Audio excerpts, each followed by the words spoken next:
And so Esther's been playing with this week. In fact, she's been playing with it every day for quite a bit of time every day, wanting to understand what we mean by focusing upon that grid. We've been saying, find a word like fun and just focus upon fun. Just try to hold the word fun in your mind until the emotion of it starts to move within you. And then fun ideas and then fun experiences must follow. It's law.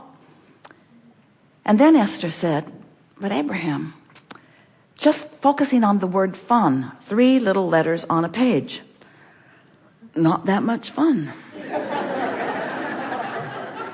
Let me write it 100 times. Still nothing. Not that much fun. How am I going to get fun out of a word? We say, well, first of all, you're establishing your intent. You're focusing an intention into place. I want fun. I want to feel fun. I want the feeling of fun. And if you stay there just a little bit, it is our promise to you that then the next question will occur to you. Do I remember ever having fun? Do I remember a fun moment? Do I remember a fun moment? Do you remember a fun moment? Yeah. Do you? Yeah. Esther saw something deeply disturbing on one level last night. She saw a picture of one of the members of their Abraham road team in a shopping cart.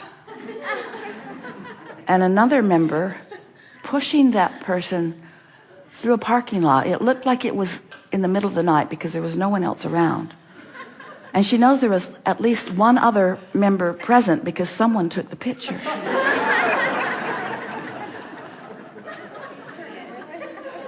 And she knows with every fiber of her being the inappropriate fun they were having. She doesn't know what happened to the shopping cart. She doesn't know where they stole the shopping cart from. She doesn't know who else knows about the incident.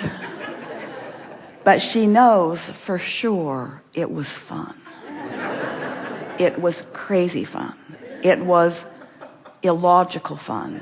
It was inappropriate fun. But it was fun, really fun, really fun. So she'll use that for her touchstone for a while because it was shockingly emblazoned into her brain when she saw the picture. And then another image of fun comes, and another, and another, and another. Are you getting the sense of what? Have any of you had fun lately? Yes. Are you having any fun? Yes. So you have images on your cameras too, yes, of fun? Capturing moments, not posed moments, not moments when everyone lines up and stands just the way somebody thinks they should. Those impromptu moments where you really hope nobody has a camera. Those moments when you're having such fun that fun is taking over your moment. The feeling of fun has taken over your moment, where nothing matters other than the fun that you're having, and everything else fades away because the vibration of fun is so vivid within you that it becomes your point of attraction. Have you ever been in an environment like that other than when you were drunk? Have you ever been in an environment like that when there were others around and everyone then begins contributing to the fun? The fun just keeps flowing from all corners of the universe until total strangers are engaging with you in your fun, until people who haven't had fun in a long time but who want it are swept up in your fun. You see what we're getting at? Now something has happened just now as you have politely listened to our rampage about fun. And we were pointing out that all it took was focusing upon a subject, focusing upon a few letters on a page, focusing upon the idea of it, and then more comes and more comes and more comes and more comes and more comes until 17 seconds of attention to a subject will get an activation going in a strong enough way that another 17 seconds is likely, and then another, and then another. If you can cross the 68-second mark, which we did about 10 minutes ago, If you can cross the 68-second mark, what happens to you is now manifestations must begin filling in. After the 68-second mark, it's more than an idea. It's more than another idea and another idea. Then it becomes something where the potential of others engaging with you is very, very strong. If you are going through the day and you are fixated on things like fun or something like love, love is a little more heavy duty than fun, but you can accomplish it, some of you, quickly anyway. Appreciation is something that's quite easy to accomplish as you fixate on it. As you find these words, these emotions, and you set out with the determination to stir the feeling of them within you, what you're actually doing is using something that's easy to come by as your focal point in order to engender a vibration that then becomes, for now at least, a dominant part of your grid. So there's a grid about this and a grid about that and a grid about this, a grid regarding this person, a grid regarding this person. So we want you to picture this core grid within you. And we want you to think about other pieces that come in that go da-da-da-da-da-da, that just take you right in alignment, right to who you are. So that your point of attraction is so powerful that, as we said, heaven and earth are moved. Things and people around you are inspired to play with you in the vibrational patterning that you've established.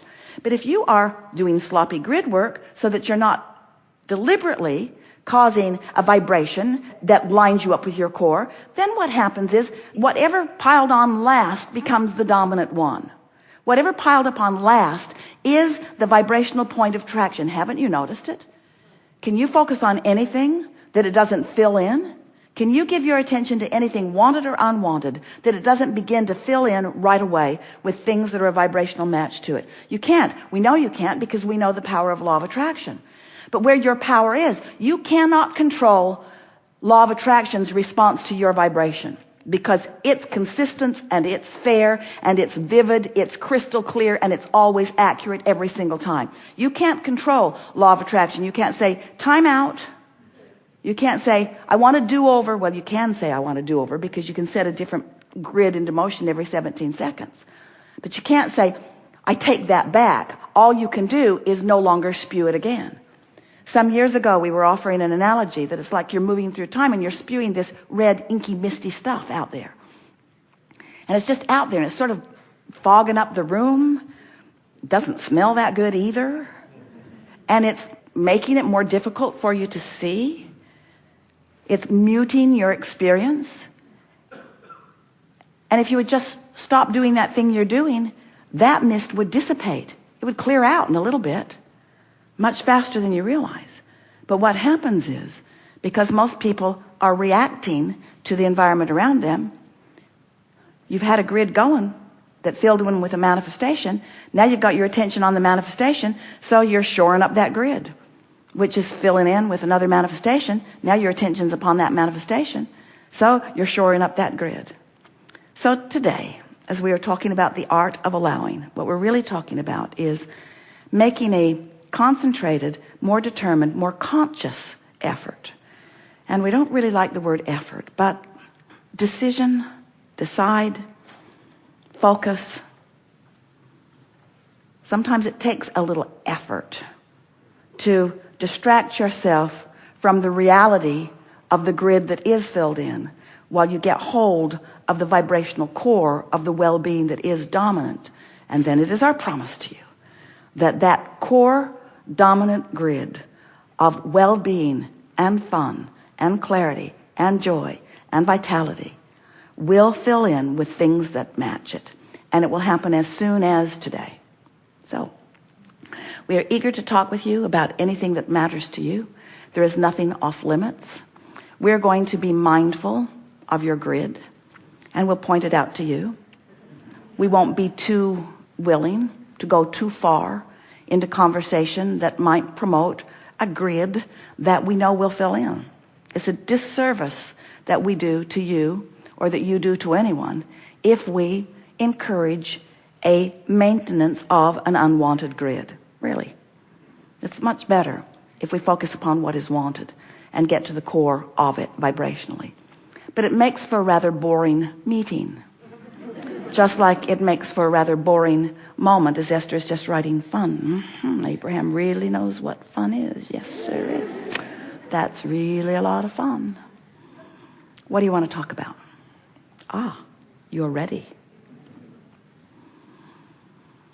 Well, let us just say in advance, this is going to be really fun. Start right here.